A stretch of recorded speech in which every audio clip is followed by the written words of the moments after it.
जय गुरुदेव। युग गीता से गहना कर्मणो गति। स्वामी विवेकानंद कहते हैं कि जो कर्म करके भी उसमें अपने चित्त को शांति की स्थिति में रख सकता है और बाहरी कोई कर्म न करके भी अंतर में जिसके आत्मचिंतन का प्रवाह चलता रहता है, वही मनुष्यों में बुद्धिमान है, योगी है और सबके सब कर्म उसके संपन्न हो गए हैं। कभी एक चर्चा में उन्होंने अपने शिष्य से कहा था, जानते हो भगवान कृष्ण कैसे थे? समस्त गीता अपने आप में एक तरह से मूर्तिमान ज्ञान है। जब अर्जुन का मन अज्ञानता और कायरता से भर गया था, तब योगेश्वर ने गीता सुनाई। उस समय उनका मुख्य भाव, कर्म का मर्म उनके शरीर के कण कण से फूट कर निकल रहा था। कर्म कर्म अनंत कर्म एवं उसके फल की ओर ध्यान न देकर मम बुद्धि को उन्हीं के चरण कमलों में संलग्न रख कर्म करना ही कर्मयोग है। चारों योगों का सामंजस्य आवश्यक है, नहीं तो मन बुद्धि को तू उन्हीं में कैसे लगाए रखेगा। इस प्रकार वैदिक धर्मानुष्ठान, साधन, भजन, ध्यान आदि भी जो दिन रात किए जाते हैं, हर सांस में, प्रत्येक चेष्टा में किए जाते हैं, सभी कर्म हैं। कितनी सुंदर व सरल, सटीक व स्पष्ट व्याख्या है उन तीनों श्लोकों की, जिनकी चर्चा विगत अध्याय में की गई। इसी प्रकार विनोबा ने भी बड़ी निराली व सुंदर व्याख्या की है कर्म व अकर्म की। वे कहते हैं, सूर्य उदय होता है, पर उसके मन में क्या यह कभी भाव आता है कि मैं अंधेरा मिटाऊंगा, पंछियों को उड़ने की प्रेरणाएं दूंगा? वह तो उदय होता है, बस उसका अस्तित्व मात्र विश्व को गति देता है। इसका कर्म सहज स्वभाव का होने के कारण अकर्म हो जाता है। उसमें उसे कष्ट या त्रास नहीं होता। तभी गीता में कहा है भगवान कृष्ण ने, मैंने कर्मयोग का यह रहस्य पहले पहल विवस्वान को सिखाया। विवस्वान का अर्थ है सूर्य। सूर्य कर्म करता है जो अकर्म हो जाता है। सूर्य ने मनु को सिखाया, अर्थात सूर्य से यह करके न करने का गुर मनुष्य ने सीखा, क्योंकि मनु मानव का प्रतीक है। मनु ने इक्ष्वाकु सूर्यवंशी राजा को और फिर सारे जगत को दिया। कोई भी ज्ञानी यदि कहता है कि मैं उपकार नहीं करूंगा, तो उसके लिए यह असंभव है। वह कर्म करते करते यदि अकर्म की दिशा में पहुंच गया है, यह उसके स्वभाव का एक अंग बन गया है। वह उपकार किए बिना रह नहीं सकता। संत पुरुष कर्म उसी तरह करते हैं जैसे सूर्य का प्रकाश देना। कर्म कर्म तो तब लगे जब उसमें भार हो, जब मालूम ही न हो कि मैंने कर्म किया, एवं यह स्वभाव का अंग बन जाए तो कर्म अकर्म हो जाता है। बड़ी सुंदर उक्तियों के साथ विनोबा, जो गीता को गीताई यानी कि गीता माता कहते थे, ने जटिल विषय की व्याख्या की है। वे कहते हैं, मान लीजिए हमें गुस्सा आ गया। जिसकी भूल से गुस्सा आया है उसके पास आने पर हम बोलते ही नहीं। इस अबोल का कर्म त्याग का कितना प्रचंड परिणाम होता है यह समझा जा सकता है। बच्चे की गलती पर माँ बाप बोलना बंद कर दें तो जबरदस्त फलश्रुति देखी जाती है। यह है अकर्म में छिपा हुआ कर्म। अष्टावक्र गीता कहती है, मूर्खों की निवृत्ति एक प्रकार की प्रवृत्ति है और धीर वृत्ति के व्यक्ति की प्रवृत्ति का फल भी निवृत्ति जैसा होता है। संभवतः यही कारण है कि श्री कृष्ण ने 17वें 18वें श्लोक में कहा है कि कर्म अकर्म विकर्म में बड़ी पेचीदा बातें हैं। कर्म में अकर्म तथा विकर्म एवं अकर्म में कर्म तथा विकर्म आ मिलते हैं। सामान्य मनुष्य को कर्म करते रहना है, निष्काम कर्म सतत करते रहना है, अकर्म व विकर्म से बचना है। कर्म कब विकृत रूप लेकर निषिद्ध कर्म यानी कि विकर्म बन जाए मालूम नहीं। जो कर्म में अकर्म और अकर्म में कर्म को समझ लेता है वह मनुष्यों में बुद्धिमान होते हुए परमात्म चेतना में स्थित हो स्वयं को महापुरुषों की गिनती में बिठा लेता है। कर्म की गति बड़ी गहन है। उपर्युक्त विवेचनाओं को आत्मसात कर लेने के पश्चात गहना कर्मणो गति ही को समझने का प्रयास करेंगे। इस विषय में गोस्वामी तुलसीदास जी की एक चौपाई से इसे अच्छी तरह समझा जा सकता है। वे लिखते हैं, औरु करई अपराधु को और पाव फल भोगु, अति विचित्र भगवंत गति को जग जानई जोगु।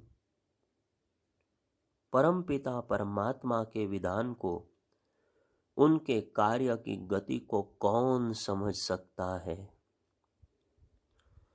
कर्म की गति इतनी गहन है कि अपराध कोई और करता है और फल किसी को भोगना पड़ता है। यह भगवान की न्याय व्यवस्था भी बड़ी निराली है। अर्जुन जैसा मनीषी विद्वान महारथी भी एक अति आवश्यक कर्म को घोर युद्ध मान बैठा है एवं भगवान को उलाहना दे रहा है कि क्यों आप मुझे इस घोर कर्म में प्रवृत्त कर रहे हैं। कर्म की गति अति गहन होने के कारण वह इस महाभारत के मर्म को नहीं समझ पा रहा। भगवान कहते हैं कि दीप से जलते हुए धुएं के आवरण में कर्म के जाल फंसे रहते हैं। उन्हें सामान्य मनुष्य समझ नहीं सकता।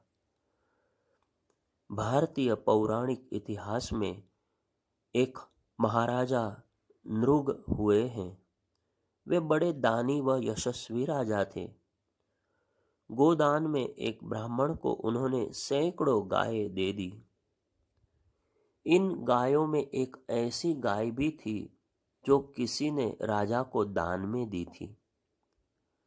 अब राजा द्वारा जब भी दान किया जाता था वह विशुद्ध रूप से उनके द्वारा खरीदी हुई गायों का ही किया जाता था।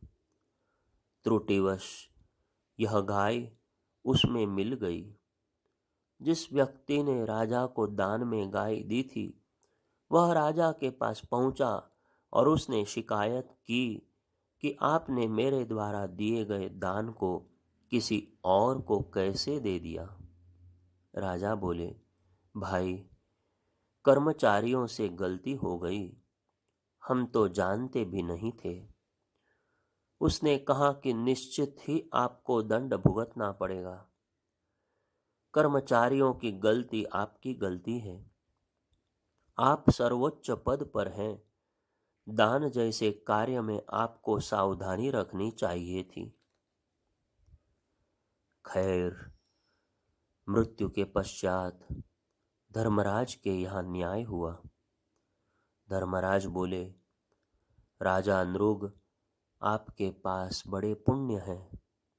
आपका जीवन धर्म प्रधान रहा है, पर आपके साथ एक छोटा सा पाप भी जुड़ा है।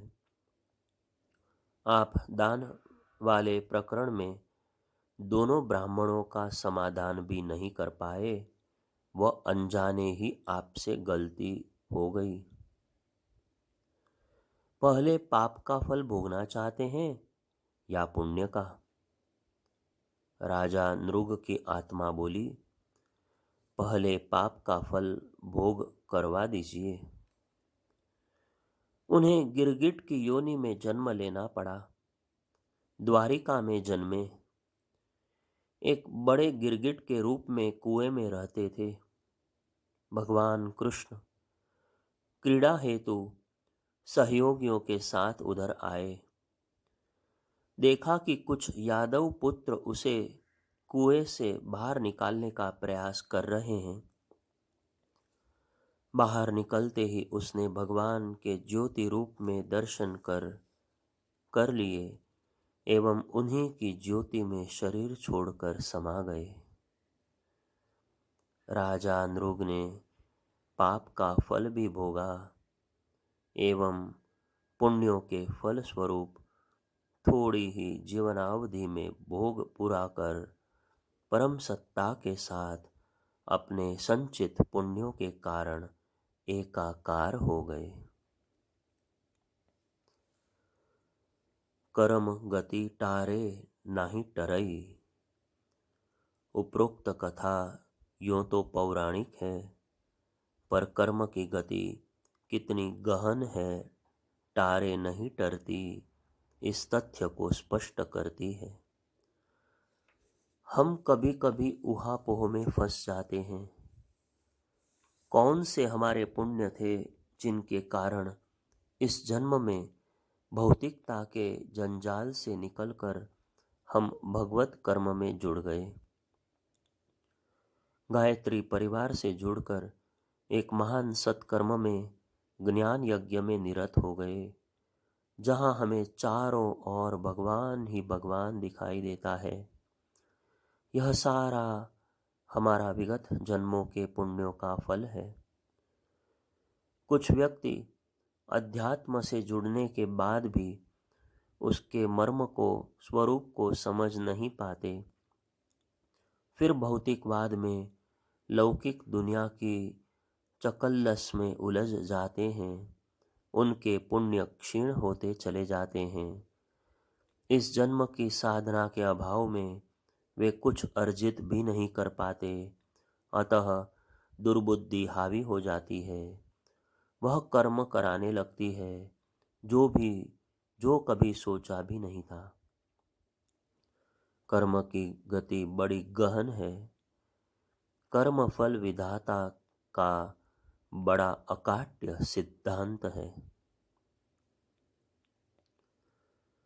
परम पूज्य गुरुदेव एक स्थान पर लिखते हैं कि हमने जो जीवन भर लोगों को अनुदान बांटे हैं, उनके बदले में यदि हमें और माताजी को बीमार होकर शरीर छोड़ना पड़े तो कोई आश्चर्य नहीं।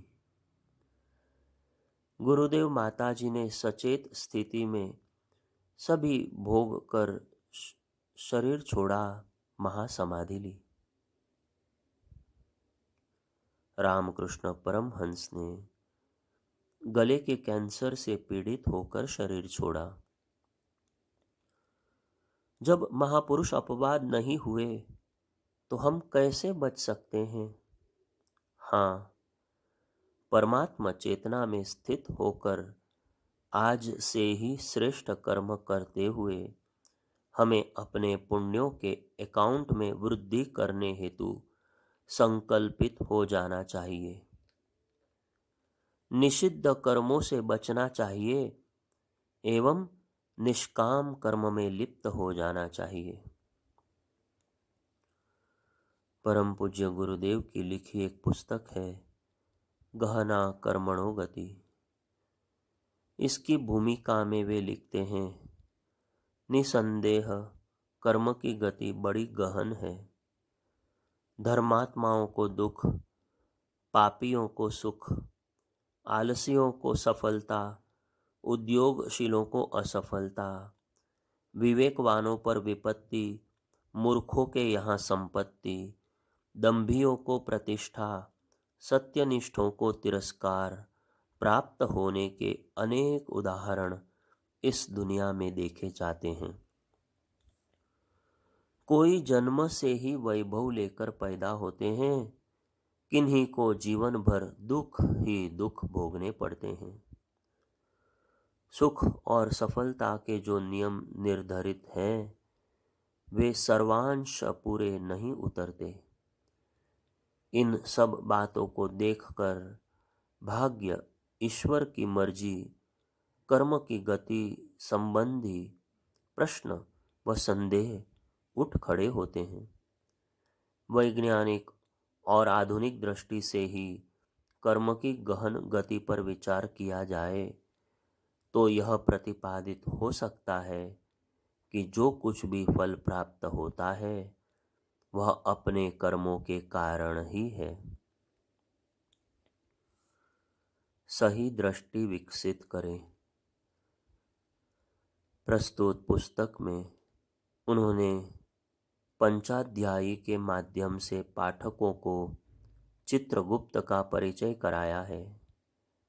दैहिक, दैविक, भौतिक तापों का वर्णन किया है। ये किस कारण आते हैं यह बताया है। कर्मों के संचित, प्रारब्ध, क्रियमाण तीनों स्वरूपों की व्याख्या की है एवं यह लिखा है कि आप सत्कर्मों द्वारा अपनी दुनिया स्वयं बना सकते हैं। इस पुस्तक के समापन पृष्ठों में वे लिखते हैं, हर मौज मारने वाले को पूर्व जन्म का धर्मात्मा और हर कठिनाई में पड़े हुए व्यक्ति को पूर्व जन्म का पापी कह देना उचित नहीं।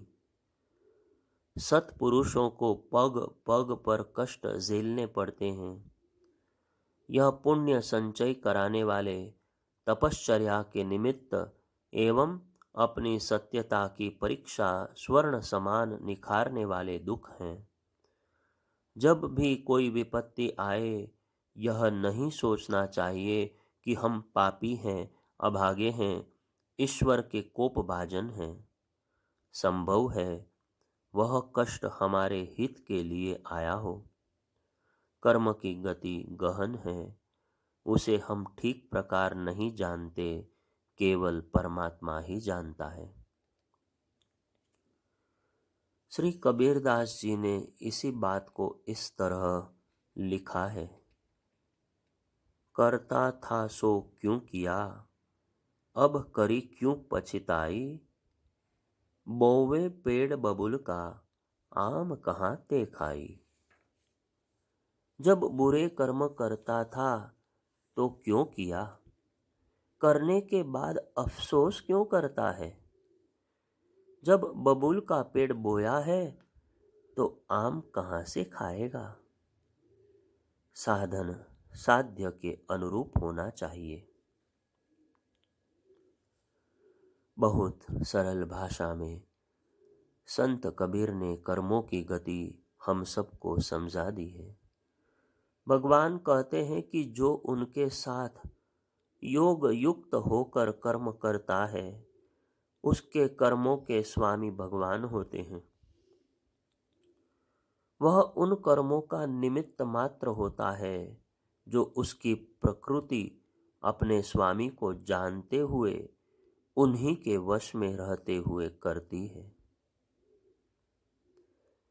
उस ज्ञान की धधकती हुई प्रबलता और पवित्रता में उसके कर्म अग्नि में ईंधन की तरह जलकर भस्म हो जाते हैं। इसका उसके मन पर कोई लेप या दाग नहीं लगता। वह स्थिर, शांत, अचल, निर्मल, शुभ और पवित्र बना रहता है। ऐसे दिव्य कर्मी का, महामानव का यही प्रथम लक्षण है कि वह कर्तृत्व अभिमान से मुक्त रह मोक्षदायक ज्ञान में स्थित होकर समस्त कर्म करता चला जाता है। यह व्याख्या 19वें, 20वें एवं 21वें श्लोक के भावार्थ के रूप में प्रस्तुत की गई है। जिसके सभी कार्य शास्त्र सम्मत, बिना कामना और मानसिक उद्वेगों के होते हैं और जिसके समस्त कर्म ज्ञान रूपी अग्नि के द्वारा भस्म हो गए हैं, उस महापुरुष को ऋषिगणों, ज्ञानी जनों द्वारा बुद्धिमान कहा जाता है। श्लोक 19वां। ऐसा व्यक्ति सब प्रकार की कर्मफल की आसक्ति छोड़कर सदैव प्रभु भक्ति में लीन रहता है।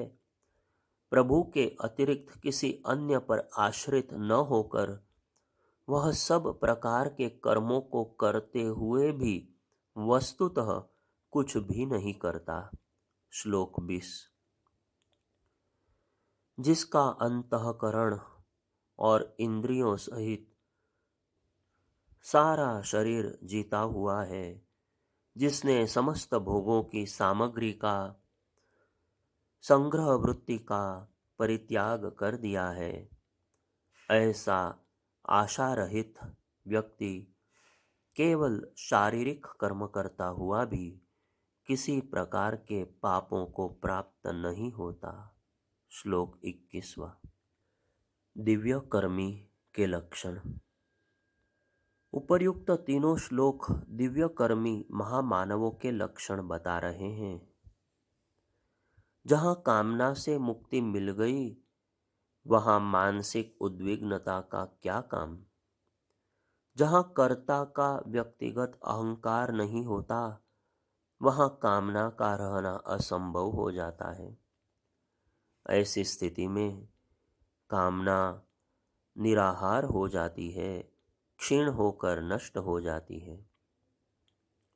बाह्यतः मुक्त पुरुष भी दूसरे लोगों की तरह समस्त कर्म करता दिखाई पड़ता है एवं संभवतः वह इन्हें बड़े पैमाने पर और अधिक शक्तिशाली संकल्प एवं वेग गति शक्ति के साथ करता है, क्योंकि उसके साथ भगवत संकल्प का बल जुड़ा होता है।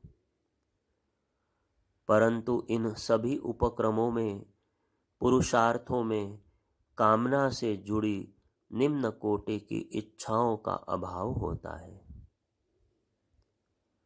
उसको कर्मों के फल के प्रति आसक्ति नहीं होती।